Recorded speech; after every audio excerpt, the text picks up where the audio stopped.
Cuando hablamos de estar en el espacio de la ignorancia, puede ser ignorancia en conocimiento, en gestión de emociones, en gestión de relaciones. Entonces, en este caso que estamos hablando de dinero, sería interesante que ustedes revisen esas emociones: vergüenza, culpa, tristeza, apatía, desinterés, desesperanza, miedo, inseguridad, preocupación, ira, enojo, desesperación, con respecto, por ejemplo, a los temas económicos, al tema de las deudas, al tema del flujo de dinero que no llega suficiente cada mes, que me llegó y se me acabó y me faltó pagar una cantidad de cosas. Entonces, si estas son las emociones que tú experimentas con respecto al manejo de tus finanzas, pues es un indicador de que necesitas aprender, porque aún estás en un terreno de ignorancia con respecto a ese tema. Ahora, la ignorancia puede ser en conocimientos, o puede ser que tengas los conocimientos, pero no sabes cómo gestionar tus emociones. O puede ser que tengas los conocimientos, gestiones tus emociones, pero no sepas cómo relacionarte en el entorno que a veces vuelve y te atrapa en esos paradigmas y en esas costumbres. Entonces, es un aprendizaje permanente.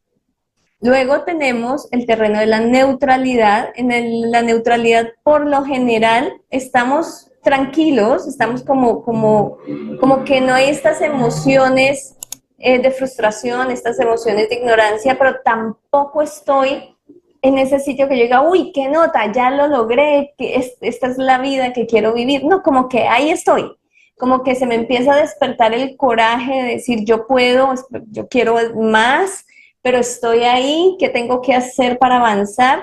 Entonces, la neutralidad es como un espacio en el que tú ya has sanado, has solucionado, has aprendido, pero aún no has empezado a moverte, aún no has alineado tus emociones, tus pensamientos y tus acciones hacia lo que quieres.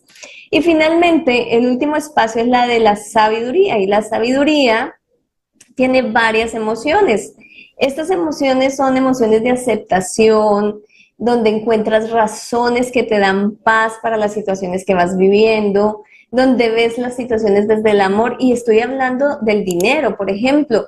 Si estamos hablando del dinero, ¿amas el dinero? ¿Sientes esa relación de amor, así como si fuera tu novio, tu pareja con el dinero?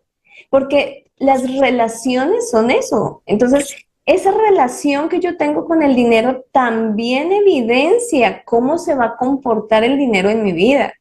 Me siento alegre, en gratitud por el dinero que me llega, poco, mucho, lo que sea. ¿Cómo es esa relación, esas emociones que yo siento hacia el dinero, hacia la forma como manejo el dinero, hacia la forma como lo gasto? Lo gasto con alegría, con disfrute, lo gasto con restricción, con miedo.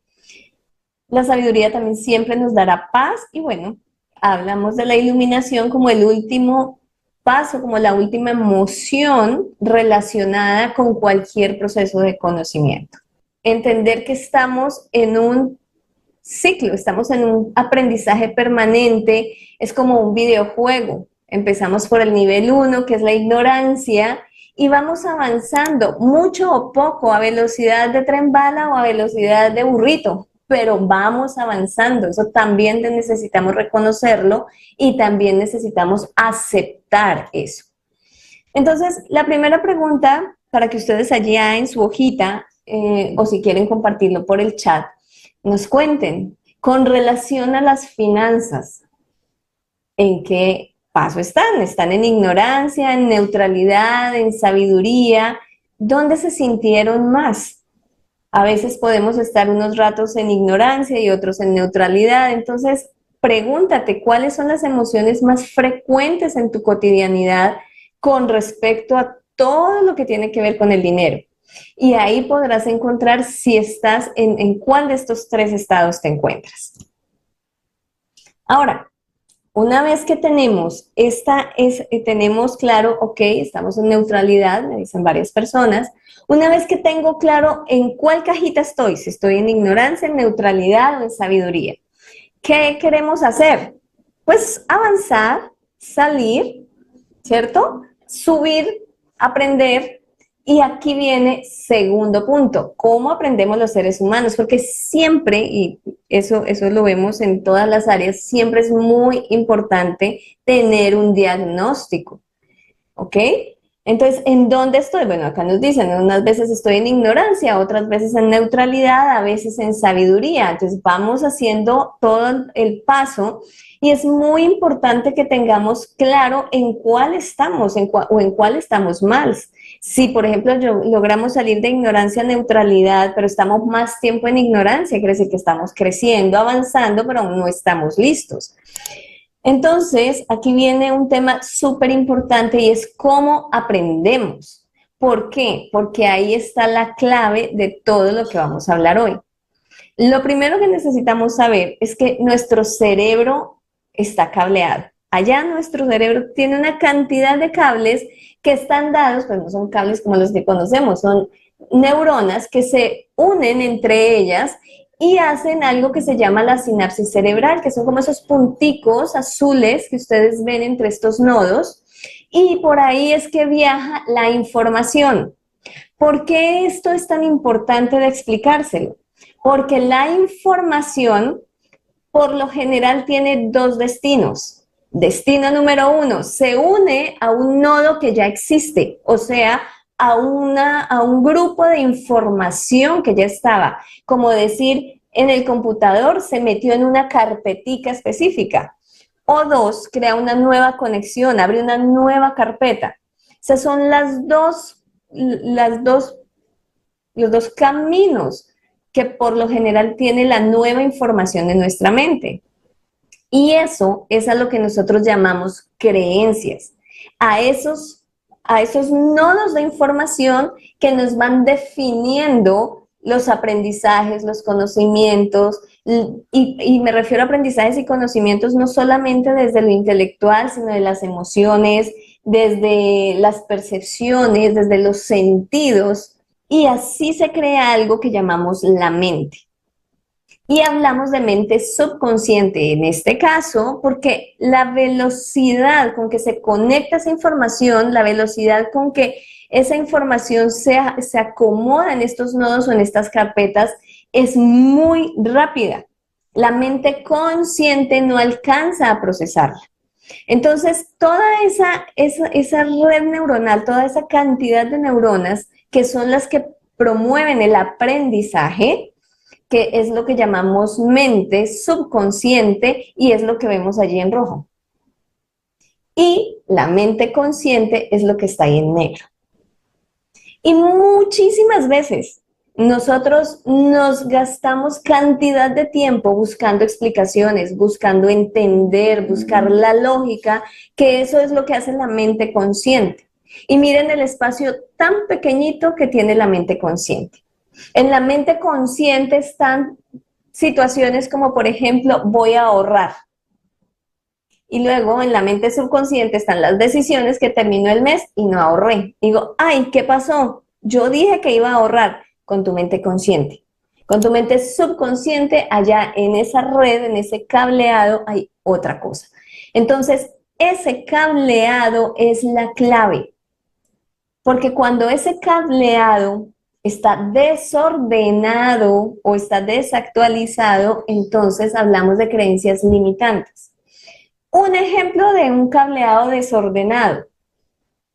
Decir, por ejemplo, ¿qué han escuchado ustedes? Escríbanme ahí en el chat, a ver, ¿qué han escuchado ustedes con respecto al dinero? ¿Cómo es el dinero?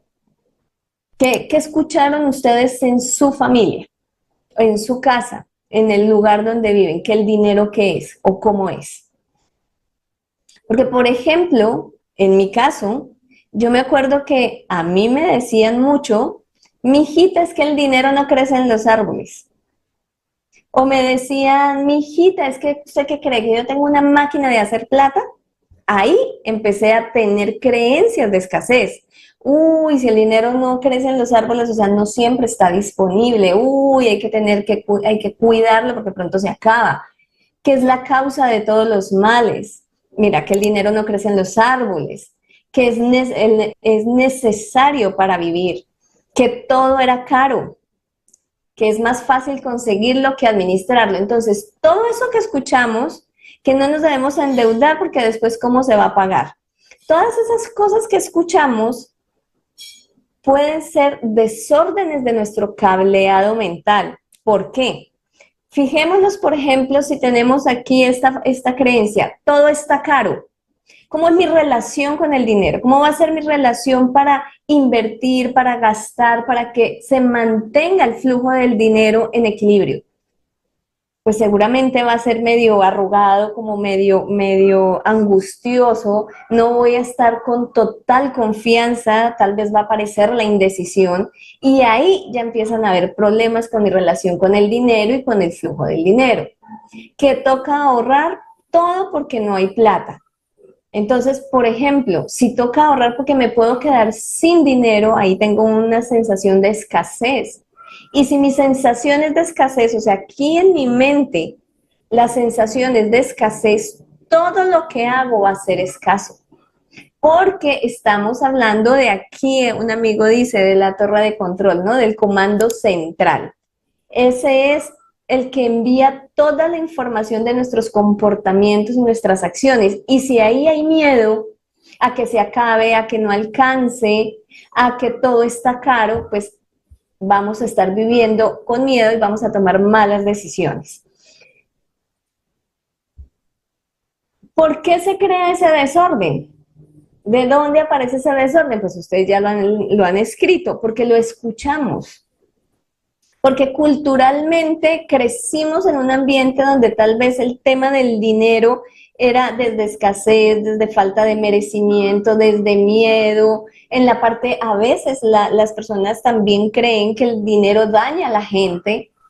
Entonces, la cultura, tal vez tuve experiencias dolorosas, por ejemplo, una quiebra. De pronto, no sé, me robaron. Entonces, hay experiencias dolorosas y esto, estamos hablando del dinero porque es el tema que nos convoca aquí en Medellín Próspera. Sin embargo, esto aplica para cualquier área de la vida, no solamente el dinero. ¿Qué escuchamos de los amigos? ¿Qué nos decían nuestros padres, nuestra familia? Cuando yo sentí esos miedos, esas inseguridades, ¿cómo se manejaban? Cuando yo hacía una pregunta o qué me contestaban o cómo veía que era la relación, por ejemplo, de mis padres con el dinero de las personas importantes en mi vida, tenían una buena relación, porque todo eso fue configurando mi sistema de creencias y puede ser que esté desordenado como se ve ahí en el dibujo. Y también las interpretaciones personales. Por ejemplo, pudiste crecer en un ambiente de abundancia y de riqueza. Sin embargo, puede ser que hayas escuchado hayas visto alguna situación desagradable, hayas escuchado alguna información que no estabas preparado o preparada para oír y creaste un bloqueo. Esa es una interpretación personal y eso sucede en minutos. Además, estamos expuestos todo el tiempo a ellos. Y en los primeros 7 años, pues estuvimos expuestos muchísimo a todo este manejo relacional con el dinero que hace que se desordene nuestra mente, se desordene nuestro cableado. Las investigaciones científicas que hablan de neurociencia, donde han establecido este tema de la mente, veíamos que la mente es todo lo que era, todo el círculo, la mente subconsciente y la mente consciente solo era lo negro. La mente consciente es entre el 3 y el 5%. 3 a 5% de tu día, del 3 al 5% estás tomando decisiones. El resto, todo lo hace la mente subconsciente. Y del total de tu mente subconsciente, que es entre el 95 y el 97%, por lo menos el 70% es limitante. ¿Por qué es limitante? Pues porque crecimos en una cultura, con familias, con amigos, vivimos experiencias y no nos hemos ocupado de transformar esa mente, entonces seguimos perpetuando estas creencias. Y esas creencias que tenían los abuelos y los bisabuelos de que la plata no crece en los árboles, la escuchó la abuela, la escuchó mi mamá, la escuché yo. Y seguramente como no tenías ahí que ni había entrado en todo esto de desarrollo personal cuando tuve a mis hijos, pues también se la dije a mis hijos. Y así con todo. Entonces, las creencias limitantes es el 70%. Luego nos debe ocupar, en serio, poder reprogramar nuestra mente para aumentar esa cantidad, el 30% es expansivo. En el mejor de los casos, ¿sí? El mejor de los casos es el 70%. Puede ser 80, 90% de limitante. Entonces, no, es importante que nos ocupemos de revisar qué es lo que tenemos grabado en nuestra mente subconsciente, cómo está ese cableado para que podamos tener éxito en cualquier proyecto que emprendamos. Así debería verse, ordenado, Dita. expansivo, señor. Y la subconsciente expansiva. La mente subconsciente expansiva es cuando está el cableado ordenado. Son todas aquellas creencias que nos han permitido avanzar. Cosas en las que sí creemos, por ejemplo, el amor propio, por ejemplo, autoconfianza, por ejemplo, creer que me va a llegar suficiente dinero para pagar mis deudas, creer que soy una persona disciplinada. Esas son creencias expansivas. Creencias expansivas son todas aquellas creencias que me permiten avanzar, crecer. Pero el tema aquí es que nosotros no tenemos la posibilidad naturalmente de revisar cómo está nuestra mente subconsciente, ¿sí? Porque eso es subconsciente. La mente consciente no accede a la mente subconsciente. Por eso se llama sub, porque es por debajo de la mente consciente. Entonces, nuestra mente subconsciente, con toda esa 95 a 97% que es nuestra mente subconsciente, muchas veces ni siquiera nos enteramos de lo que hay allí. Me preguntan que cómo es estar en neutralidad. En el tema de esto del orden de los cables, sería como desconectar. O sea, si tengo cable rojo enchufado en el cable amarillo, en el toma amarillo, y el cable verde en el toma rojo, pues la neutralidad puede estarse viendo como desconecté los cables para ordenarlos, para enchufar cable rojo en toma roja, cable verde en toma verde. ¿Ok? Así podríamos ver la neutralidad.